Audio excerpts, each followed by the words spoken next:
Hey, welcome to another new episode of Go M.A.D with Doug and Brad. Now, I don't want to be confusing, so I'm going to state this as clearly as I can and succinctly. Instead of it being Go M.A.D with Doug and Brad, it's Go M.A.D with Doug and Jesse, because Brad is not here with us in the studio. Therefore, Doug and Jesse, without Brad, will be doing this episode, but Brad is not with us. But don't worry, Jesse is and I am. Yes. So maybe we can just make that an acronym, and it'd be a little bit more succinct. But that was pretty succinct. You're gonna have to do that. No, but welcome. Hey, this is our final show of this season. Season 3 is gonna be so fun. This was season 2. Season 3 is on the way. It's in September. We'll be kicking back into gear, but we decided that we would do just kind of a fun little thing here.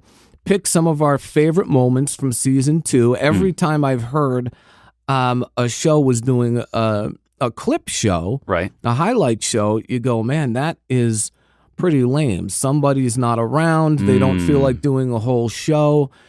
And I want to make it clear that's exactly why we're doing this. If you today. can't beat them, that's right. do the same thing that they're doing. So, Brad, you've heard of anti-doping.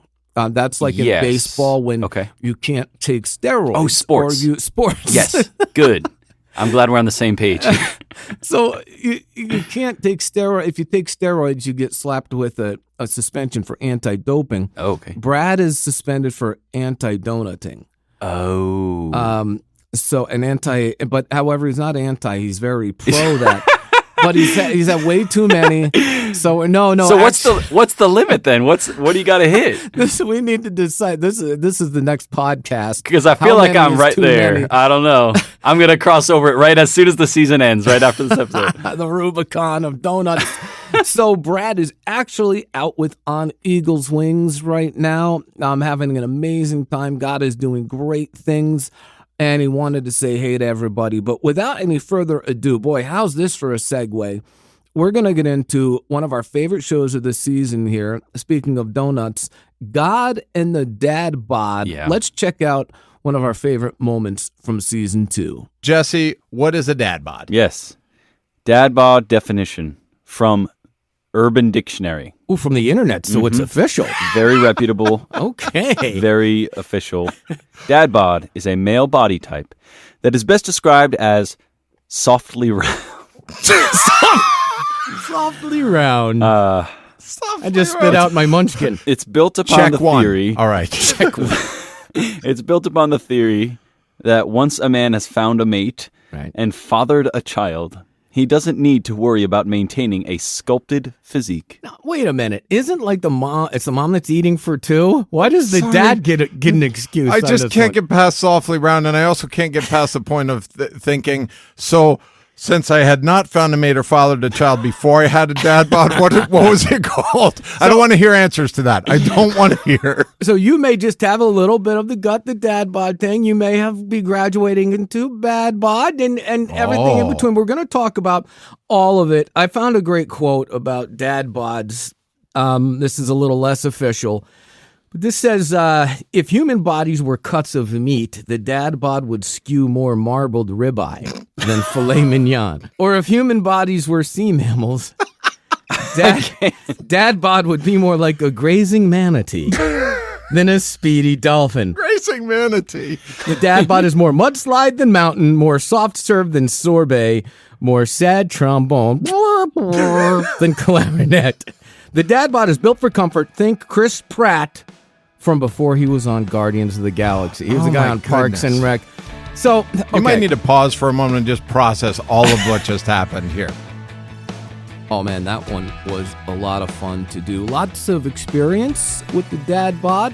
Yeah, and definitely the best title that we've had of any episode. I know. I love that one. And I will say that since that episode, all right, in case anyone thinks these podcasts don't have an impact on the hosts, I have lost 1/4 of a pound. Of course, I took my socks off to to hit that. Okay. But I'm very Your proud. socks are a quarter of a pound? It was winter time. I was doubling up. So one of our most listened to episodes of the season, actually it was a two-parter. It's called the Honor Challenge, and we actually had Anna, my wife, and Sarah, Brad's wife, in here with us to help us do the Honor Challenge, where we were actually sharing specific things that we love and appreciate about each other, hopefully to energize and encourage folks listening, our friends here, to also do the same. We had an amazing time. We have to bring the wives back in here. Bring Jesse's awesome wife, Tara, in the next time. Get some great secrets. You have to bribe her. That I promise I will not use for blackmail. Good. In any way. But hey, take a listen to a clip from one of our most listened to podcast episodes ever. What does it mean for the ladies out there? What does it mean to hear words of honor, to feel like your husband highly values you? What does that mean? Yeah, in the last episode about this, Brad and I said we were going to give it a shot to actually be doing this challenge more and more. So hopefully it's done something good in your guys' hearts. Talk to us. So for me, I have to say there's the element of encouraging somebody makes them want to do that more or meet the level of encouragement that you're given.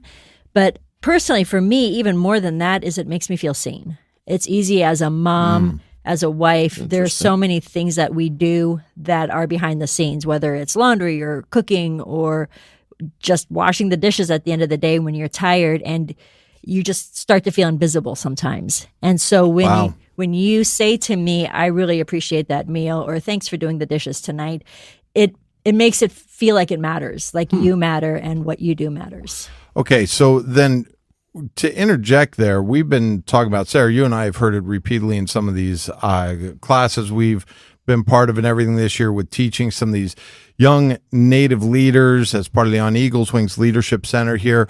But we've been talking about the names of God. And so if you're wondering, how does this all fit into being an ambassador?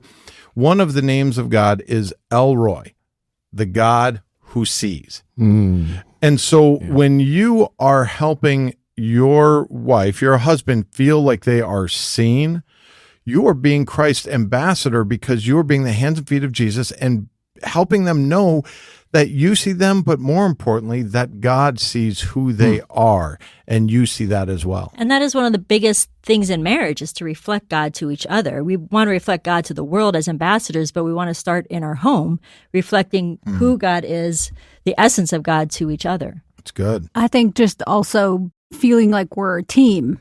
Like it's him and I. We got married. Now we have kids. We're a team. That's really good. Doing life together. It's not kind of the two ships passing in the night, or hey, this is what you do and this is what I do, but you guys are doing life, doing this together. I really like that.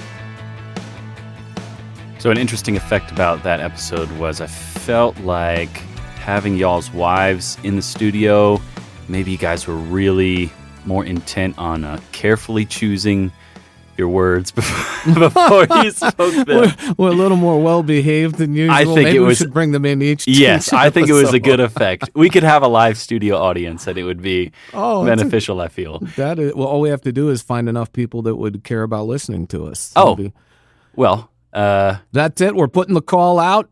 All you have to do is pay your own airfare and meals and lodging, and you can come and be part of the studio audience through a window for only thousands of dollars in expenses. We appreciate that in advance. We're coming into an episode that actually ended up being our most listened to episode to date about the Asbury revival. I felt really encouraged from this one, not only because it hit such a current topic that everyone seemed to care about, but because it left me wanting more of God after. You know, that is, I think, the real evidence when something is of God. And so much of what I heard about Asbury was that it wasn't just a moment in time, but that it really inspired people to make more of a difference. anyone who listens to this podcast knows that we are all about how do we be better ambassadors for Christ, because God is making his appeal, like it says in his word in that scripture. He is making his appeal about how awesome he is, how much he loves us through us. Asbury, an incredible time, so much bad news out there. This was big news, and it made it in just about all the outlets I heard. Let's take a quick listen to one of our most amazing moments of the podcast this year. You know, beyond what's occurring and has gone on at Asbury, I think this morning, literally, I woke up and God just seemed to be kind of speaking to me about what does this all mean? And standing back from a bigger picture, could it be that God has said, I have more for you than you have experienced? All of you, you've done everything right at church. You give to the right stuff. You believe the right beliefs. You go to the right meetings. You serve. You're doing good stuff. But there's more. There's so much more I have to pour out on you. And we needed a picture. We needed something God said, I want to show you what a more can look like. Not exactly like what happened at the university, but I want to show you that there is more. And I believe that a lot of people that are with us right now with this podcast, in their heart, even though they do all the right things, are saying, I feel like there is more. So could it be that God has done this spontaneous thing? I call it spontaneous combustion. Nobody started it. Nobody scheduled it. Nobody managed it. Nobody produced it. And I looked up spontaneous combustion this morning. Did you? It is ignition. I did not. Well, okay. Well, shame on you. I thought everybody had. Spontaneous combustion is ignition without apparent cause.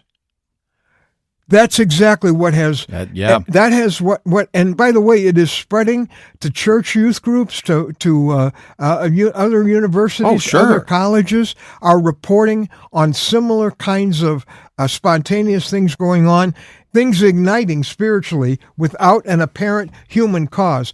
So, I believe that God has been perhaps giving us something that would make us want to open up to a bigger more. The more that we are made for, that we have not yet experienced, to perhaps stir our apathy and our contentment, and to expose the mediocrity of what we're accepting as the whole Christian deal. And ain't the whole deal. He's got more. He's got more. Oh man, God is on the move. Aslan is on the move.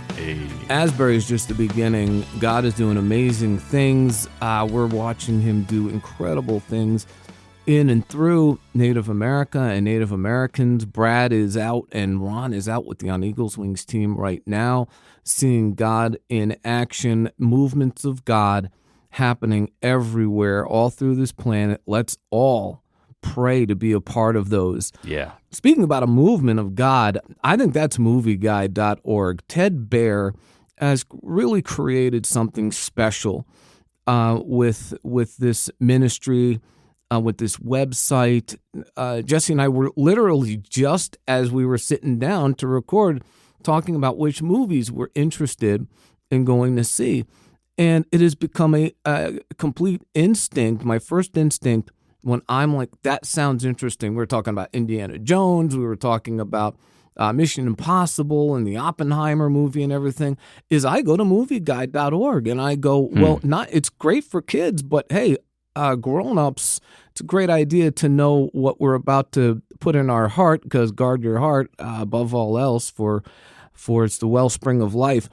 Ted and his wonderful ministry, Movie Guide, helps us guard our heart. Let's take a listen to one of my favorite interviews we've ever done with Ted Baer, who heads up Movie Guide.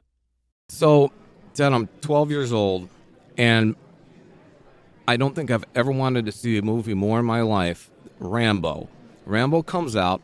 All my friends, 12, 13, they're all seeing Rambo, or they say they are. And I'm like, Rocky's in this movie. I have to go see Rambo. So I was bugging my dad about it every day. Dad, I want to see Rambo. I want to see Rambo. So I remember we're out in the backyard, and he surprised me. He says, "Okay, Doug, here's the deal." Now, I didn't realize he was using psychology at this point. I'm too young to realize this, but he says, looks me in the eye, "Doug, I trust you. I love you. I support your decisions. So sure, I will let you decide to go see it because I so trust your judgment." And then, of course, I didn't want to see it at all because I don't want to disappoint Dad. That's beautiful. It's all about... What a good dad. Oh, Yeah, what a good dad. Well, absolutely. he was serious about winning our hearts, loving Jesus versus behavior.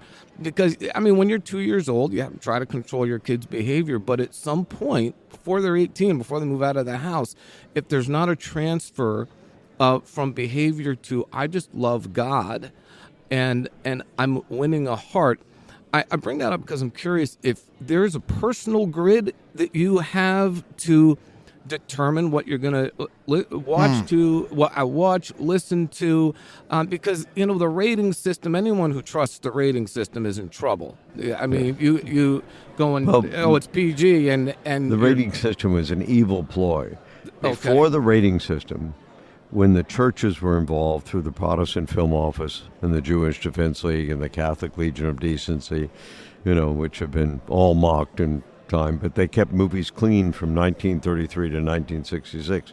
What I mean by clean, they didn't have foul language, you didn't have nudity, sex, the violence was not porno violence or whatever you have today. And then they withdrew, and Lyndon Johnson's press secretary, because people stopped going to movies. It went from 44 million weekly attendance to 17 million. People weren't going to movies. The movie industry panicked. We don't have standards anymore. They gave up the standards. And the standards were that you wouldn't portray violence in a way that a young, susceptible person would commit violence. You wouldn't portray sex in such a way that... So the standards were very positive, but they all fell apart. The church actually left Hollywood. Hollywood didn't leave the church. The head of Paramount Pictures, a Jewish man, said, if you leave Hollywood, it's like taking the salt for the meat. The meat's going to rot. Within 3 years, it rotted.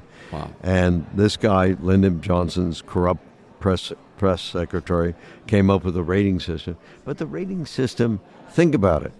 I mean, you love road trips, right? Right. So you're driving through a town and you see a blinking red light where you know what, I mean, on a store, not on the, you get... Oh, that's alcohol. That's a place I can go to get something nefarious. And kids know that. They immediately know that if it's a blinking red light, it's going to, or whatever the movie is, it attracts them. And it's the forbidden fruit. We know that from Adam and Eve. So we need to be, so the rating system became a way of deceiving people. The reason that episode was so interesting to me was because you could tell Ted Baehr was someone who has lived the Hollywood life. He knew Hollywood in and out and was able to kind of see through where it needed to be see through and also to engage it where it needed to be engaged. Super interesting guy. Totally agree. We did that interview at the National Religious Broadcasters Convention this year, which was down in Orlando. And while we were there, we had another opportunity for another great interview. Who I call there's a lot of great college presidents out there. But speaking of Rambo with Ted Baehr, this is who I call the Rambo of college presidents. What is that? I don't even know what it means. But it means he's tough. It means he's strong. He's courageous. Okay. And really, what I really appreciated about this, Mark Jobe, wonderful man of God, a pastor heading up Moody Bible Institute, one of the most amazing and continually amazing colleges. I was expecting when we asked Mark about the younger generation that his response might be, well, we've got a lot of work to do there, and I hope they'll get their act together. But you know what? He actually changed my thinking some because he wanted to jump in to the positive. He has seen so much good coming from this younger generation, and that completely hit me. And I was like, man, he's right. I see that. I see that in my daughter. I see that in this generation. And Mark was certainly one of the most thoughtful and fascinating interviews we have had on Go M.A.D with Doug and Brad. So take a listen to this. What encourages you, what concerns you about this generation, and what advice might you give to Christian parents who are shaping the life of Gen Zers? Softball question right there. Well, let me say, I would speak to both Gen Z and to Generation Alpha, who is the generation after them as well. So, like most older generations, I feel like I hear a lot of people bemoaning the state of our youth. Yeah. Yep. And I've seen them sort of wilt in front of people that talk about what they see wrong with our youth. But let me say, I have a 24-year-old son myself, ministered to a lot of young people. So let me talk about, first of all, what amazing things I see among them. I see a generation that is passionate. When God captures their heart, that's passionate about God. I see a generation that's unafraid to worship God lavishly, more than the generation that I come from. I like that. Less reserved and more lavish in their worship. I see a generation that is driven by causes that are important. I see a generation that desires justice to happen, and I think that's something that comes from a God focus. Yes. I see a generation that values family more than previous generations. A generation that is willing to work for purpose in life and has a less emphasis on money than previous generations. In other words, they'll take a less paying job if they feel like it's more related to a cause that has significance. Yes. I see a generation that's very much more relational oriented, that values relations more than previous generations did. And I think every generation wants authenticity, but this generation especially desires authenticity. So those are some of the things that encourage me. These students that are studying and just willing to, they want to make sure their life counts for something. That's good. And those that are captured by God, they just want to make a difference. And I think every generation has wanted that, but I see it more in this generation than I think previous generations that are looking more for security and significance. Some of the challenges that this generation faces, this generation has been raised with a strong onslaught of pluralism, which means that they have been taught since they were little kids that everybody's ideas should be accepted as equal, that there's really no truth. Truth is no absolute truth. Truth is what it means to you. Right. And so they have been soaked in this idea that to take your truth and elevate it over someone else's truth is just wrong. And so there's a little bit of this sometimes not a certainty about what truth is. Truth is very personal to people, Right. which causes a lot of confusion. They've been raised in a generation where the whole topic of human sexuality and gender fluidity and just very confused. So they've been raised in a generation that says you need to try to respect everybody, whatever they think, however they define themselves. And so to try to define it more clearly is insulting or it's bigotry. So they're more ambiguous about sexuality. Even Christian youth, they've been raised in culture where there's not clear teaching about it. Yep. They're also, because I think they've been taught that everybody's truth is valid, sometimes they're more reluctant about evangelism. Because they did Barna did a survey among millennials, not Gen Z or Alpha, but millennials that attend evangelical churches and ask, is it wrong to share your faith with someone else that has different beliefs in order to convert them? Yeah. And 70% believe that it was wrong. Scary. What's wrong? Evangelism. Yes. They believe that evangelism is wrong. These are Yeah. evangelical millennials going to church. Right. So because they've been so soaked in a culture of respecting everybody's ideas as equal, not just I respect you as a person, even you have different ideas. I have to validate your truth, and I have to celebrate whatever you believe. Right. Because if not, it's demeaning to you. That's what culture has taught this generation. I think the other thing that I've observed about this generation is that, especially coming out of the pandemic, the escalation of anxiety, loneliness, suicidal ideation, that combined with an overdependency on these devices. The phone, yes. Since 2012, sociologists have studied a precipitous increase in anxiety, loneliness, depression, especially among the college age, and in particular women, but not exclusively women.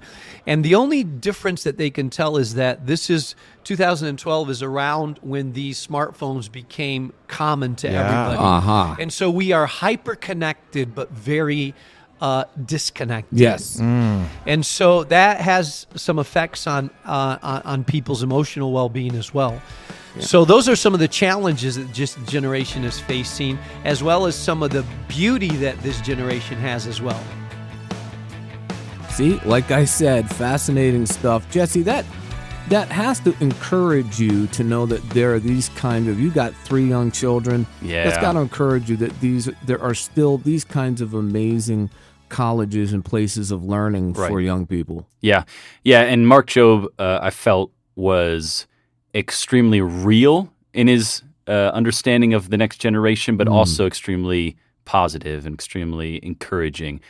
Definitely the kind of person I would want to model service after. You know, I completely agree. And speaking of real and positive and encouraging, we pray, and I don't just say that as a fun phrase, as a deep phrase, we really do pray a lot that this podcast is encouraging for you. We thank you so much for being a part of season 2. If there are some that you missed, check out season 2, check out season 1, share it with friends if you would. That's how the word gets out about podcasts. We pray that we are even just a small part of you thinking about and acting on being an even more effective ambassador for our awesome Savior, Jesus. Jesse, you do such an amazing job of producing this show. Thank you. Thank you to our listeners. And season 3. We were just talking about this. We have some really great stuff lined up, including guests. We're not going to tell you yet. But make sure in September. There's one in particular that's in the hopper that I'm really looking forward to. We might even kick things off there. We don't know, but it's going to be good. I know that. So have a great summer. We'll be back soon. So until next time, Go Mad!